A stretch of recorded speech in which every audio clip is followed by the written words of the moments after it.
Olá, seja muito bem-vindo ao PG Espaço Esperança. Que bom que você está aqui para juntos estudar uma lição do nosso pequeno grupo. Hoje com o tema O que há por trás do túmulo, né? Lição de número 9. E você que não é inscrito, se inscreva em nosso canal. Nosso texto principal de hoje está em Gênesis capítulo 3, verso 19. E antes de lermos esse verso, convido você para fazermos uma oração. Querido amado Deus, muito obrigado, Senhor, por podermos estar a Tua palavra, que o Seu Santo Espírito fale no nosso coração, que possamos ser iluminados pelo Seu Santo Espírito e compreender cada dia mais as Tuas verdades para a nossa vida. Essas bênçãos nós pedimos e te agradecemos na pessoa de Cristo Jesus. Amém. O nosso texto em Gênesis capítulo 3, verso 19, diz o seguinte: porque você é pó, e ao pó voltará. Falando aí, Deus falando para o ser humano, olha, você é pó e ao pó voltará. Deus falando para Adão, olha, tu é pó, tu foi feito do pó, e quando tu morrer, tu vai voltar ao pó. Aqui no Quebra-Gelo nós temos uma pergunta, diz, por que as pessoas têm medo da morte? E por que elas não deveriam ter medo? Você pode deixar aí a sua resposta nos comentários, algumas pessoas já responderam, que deixa ali, algumas pessoas já responderam. Mas o fato é que, por que as pessoas têm medo da morte? Porque as pessoas não conhecem. Por falta de conhecimento, as pessoas passam a ter medo, não entende a origem da vida e não entende basicamente como funciona a questão da morte. E por não conhecê-la, termina tendo medo. E nós não deveríamos ter medo, porque a morte é apenas um sono e que muito em breve todos aqueles que dormiram no Senhor irá acordar para a vida eterna em Cristo Jesus. A gente vai entender isso, mas no decorrer da lição. Aqui para refletir, na parte para refletir, nosso primeiro texto está em o livro Grande Conflito, página 445 e 446, que diz o seguinte: a declaração da serpente a Eva no Éden, é certo que não morrereis. É certo que não morrereis. Foi o primeiro sermão pregado acerca da imortalidade da alma. Entretanto, essa declaração, baseada em apenas a autoridade de Satanás, enquanto os púlpitos cristãos e recebida pela maior parte da humanidade tão facilmente como foi pelos nossos primeiros pais. O que nós vemos aqui nesse texto do Espírito de Profecia, do livro Grande Conflito, é uma grande verdade. A serpente, Deus diz para Adão e Eva que se ele comesse do fruto da desobediência, eles iriam morrer. E a serpente chega para Eva e diz, olha, pode comer, porque tu não vai morrer. E essa questão de as pessoas não irem morrer, encoa hoje nos púlpitos das igrejas cristãs. Muitas igrejas cristãs dizem que as pessoas não morrem, mas que ela passa dessa para uma outra esfera de vida, em que ela vai para a glória, ou que ela vai para o inferno, ou que ela fica vagando.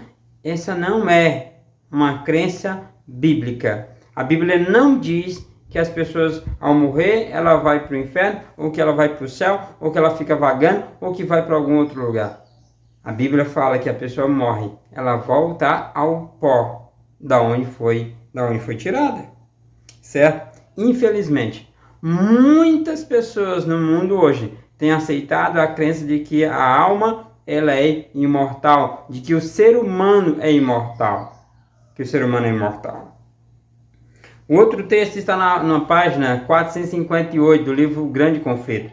E diz o seguinte: bendito o descanso para os justos cansados. Seja longo ou breve o tempo para eles, é apenas um momento. Estão dormindo até o dia em que serão despertos pela trombeta de Deus para a imortalidade gloriosa. O ser humano, um dia ele será imortal, quando Cristo voltar. No ressoar da trombeta de Deus, os mortos em Cristo ressuscitarão imortais e ressuscitarão para a vida eterna. Mas enquanto isso, nessa terra, todos nós somos mortais, todos nós. Então, meu amigo, não existe essa questão de a pessoa morreu, foi para o céu. Não, a pessoa morreu, ela fica ali descansando. Interessante notar aqui que diz assim, quando foram chamados, bendito o descanso para o justo cansado. Seja longo ou breve o tempo, para este é apenas um momento. Ou seja, a morte para os que morrerem em Cristo é como um piscar de olho. Ele fecha os olhos e quando ele abrir o olho, já está vendo Jesus voltar nas nuvens do céu. Porque enquanto a pessoa dorme, ela está num estado de inconsciência. Enquanto ela está morta, ela está num estado de inconsciência. Ela não vê o tempo passar.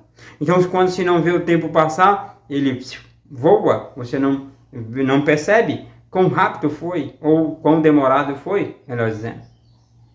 Por exemplo, vamos supor que você deite ali para dormir às 10 horas da noite e você logo pega no sono. Quando você pensa que não, o celular começa a despertar, já é 5 horas da manhã. Ou seja, se passaram ali, 6, 7 horas e você não viu. Por quê? Porque você estava inconsciente, você estava dormindo. Assim é a morte. Assim é a morte.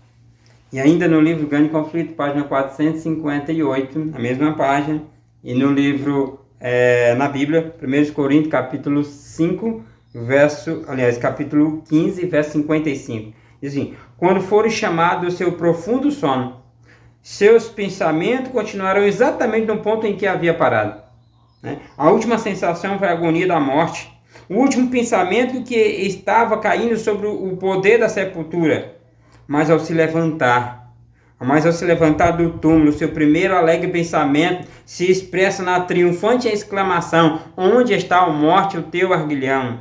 Onde está a morte, a tua vitória? Onde está a morte, a tua foice? Vamos dizer assim. Ou seja, quando o ser humano sair do túmulo, ele se encherá de alegria, com a certeza de que a morte já não mais existirá. E que haveria paz e alegria dali para frente. Que certeza maravilhosa, que promessa gloriosa temos, que é a certeza da vida eterna em Cristo Jesus. Quando Jesus voltar, todos aqueles que dormiram o Senhor ressuscitarão, acordarão para uma vida imortal, para uma vida eterna. E aqui na parte do abrindo o coração, nós temos alguma pergunta. E a primeira dela: de que forma a expressão "é certo que não morrereis", dita pela serpente no Éden, continua a enganar o mundo inteiro atualmente? Muitas pessoas têm se enganado ou têm sido enganados pela crença de que elas não vão morrer e que a morte é apenas uma passagem dessa para uma outra vida. Não creia nisso, porque a palavra de Deus não diz isso. E se a palavra de Deus não diz, nós não devemos acreditar, sabe? E hoje as novelas, filmes, livros, muitos materiais, tem colocado na mente do ser humano de que ele é imortal, de que ele vai continuar vivendo e que a morte é apenas uma passagem. Lembre, isso não é bíblico. Isso não é bíblico. Infelizmente isso é ensinado desde criancinha. As crianças começam a crescer muitas vezes assistindo desenho que fala disso. De espiritismo, de imortalidade, de satanismo. Precisamos ter muito cuidado. Precisamos estudarmos a palavra de Deus como de fato ela é.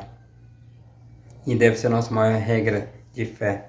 E uma maior parte do cristianismo hoje acredita também que a morte, que a vida ela é imortal, que a alma é imortal. Segunda questão: que conselho você daria a alguém que afirma ter visto um falecido?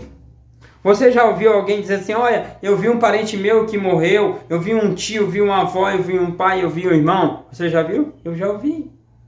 Eu já ouvi isto. Mas o que a Bíblia diz em relação a isso? E aí nós temos um texto bíblico. 2 Coríntios capítulo 11, verso 14, diz assim: não é de admirar, porque o próprio Satanás se disfarça em anjo de luz. Verso 15: portanto, não devereis surpreender que os seus próprios ministros se disfarçam em ministros de justiça, o fim deles será conforme as suas obras. O fato é que os anjos de Satanás, os demônios, ele tem poder para se transformar em alguém que já morreu. O próprio Satanás também tem poder para se transformar até em anjo de luz, no intuito de enganar as pessoas. Então, meu amigo, quando você vê alguém dizendo que viu alguém que morreu, de fato ela não viu a pessoa que morreu, ela viu um demônio na forma daquela pessoa. Não se deixe enganar, não se deixe enganar. A palavra de Deus, ela é a verdade e precisamos ser guiados somente pela palavra de Deus. Então tenhamos cuidado. Tenhamos cuidado. Precisamos deixar claro na mente e no coração das pessoas de que ela pode um dia ver seus entes queridos quando Jesus voltar nas nuvens do céu. Mas, enquanto isso, se a pessoa vê alguém que já morreu, é um demônio. É um demônio. Então, precisamos ter muito cuidado com essas coisas, né? Não se deixar nos enganar. Terceira e última questão: como apreciar o imenso amor de Deus por nós, mesmo diante da morte? Porque a morte não é o fim. A morte não é o fim. Aqueles que morrem aqui, Deus promete que vai ressuscitar. Apenas a morte nesse mundo é apenas um descanso. A pessoa só vai descansar por um tempo até a volta de Jesus. A vida é uma vida de luta, de cansaço. Chega um momento que a pessoa não aguenta mais ir. Então ela vai o quê? Descansar. Quando Jesus volta, Jesus chama essa pessoa e essa pessoa volta à vida. Que amor grandioso. Meu filho está cansado, então vá dormir. Logo, logo eu te acordo. E aí você vai viver para sempre. Que amor maravilhoso. Glória a Deus. E aqui na parte, trabalhando junto, tem uma pergunta aqui também. E a pergunta é como será reencontrar na ressurreição nossos entes queridos já falecidos? Que alegria será para você reencontrar alguém que você já teve que sepultar? Eu fico pensando se eu tiver a grata alegria de reencontrar minha vovó, né? A minha irmã, ou minhas irmãs, foram mais meus irmãos, que já descansaram no Senhor, meus tios. Sabe, que alegria será encontrar essas pessoas novamente, depois de, por exemplo, minha irmã faz 20 e poucos anos que faleceu. 20 e poucos anos que faleceu. Que alegria será reencontrar a minha avó que faleceu aí há 7 anos atrás. Imagine. Como será para você encontrar as pessoas que você ama novamente? E aqui diz assim, ó. A parte trabalhando junto, faça uma lista de pessoas especiais já falecidas que você gostaria de rever. Faça uma lista aí no seu caderno das pessoas que já faleceram e que você gostaria de rever. Compartilhe essa esperança da ressurreição com alguém que esteja precisando de conforto. Talvez você conheça alguém que perdeu um ente querido. Talvez você conheça alguém que já tem um parente que já está ali indo para a sepultura também. E que é inevitável que essa pessoa não faleça. Sabe? Não existe alegria maior para um cristão do que a certeza da ressurreição. Eu gostaria de encerrar com um texto que eu gosto muito e que fez parte da minha vida muitos anos e ainda hoje faz essa certeza, principalmente quando eu perdi uma irmã em 1998. E esse texto me fez bem e continua me fazendo com a certeza de que um dia a morte já não vai existir. Apocalipse capítulo 21, verso 4, ele diz assim, ó: e lhe enxugará dos olhos toda lágrima, e já não existirá mais a morte. Já não haverá mais luto, nem pranto, nem dor, porque as primeiras coisas passaram. Amém? Que alegria, que felicidade será encontrarmos esse dia, estarmos lá nesse dia, em que a morte já não existirá, não haverá dor, nem pranto, nem nada de... Todas as coisas ruins ficarão para o passado. Haveremos uma vida eterna de alegria ao lado do nosso Senhor para toda a eternidade. Meu irmão, minha irmã, meu amigo, minha amiga, se prepare para encontrar com teu Deus, porque muito em breve Ele virá e não tardará. Que Deus te abençoe. Abençoe o seu pequeno grupo, abençoe sua família, abençoe seus familiares. Que você tenha a grata alegria de um dia encontrar com o Senhor, mas que você esteja ao lado de toda a sua família. E na próxima semana, o tema é conflito iminente. Há um conflito iminente. Eu gostaria já de deixar para você o quebra-gelo da próxima semana para você responder. Há quanto tempo você guarda o sábado? Você já precisou defender essa crença? Né? Então, o tema principal da próxima semana é o sábado. Quanto tempo você guarda esse dia? E você já precisou defender essa crença? Né? Deixa aí no seu comentário. Vamos fazer uma oração? Querido amado Deus, obrigado, Senhor, pelo esse estudo. Obrigado, Senhor, pela certeza da ressurreição em Ti, pela certeza de que há esperança em Ti e que devemos entregar nossa vida no Senhor e que muito em breve o Senhor vai voltar e todos aqueles que descansam no Senhor irão ressuscitar. E se nós não estivermos vivos quando o Senhor voltar, se nós já estivermos descansados, que possamos ressuscitar na ressurreição do justo. Essas bênçãos nós pedimos e te agradecemos na pessoa de Cristo Jesus. Amém. Muito obrigado, fiquem todos com Deus. Aguardo você no próximo programa. Tchau, tchau.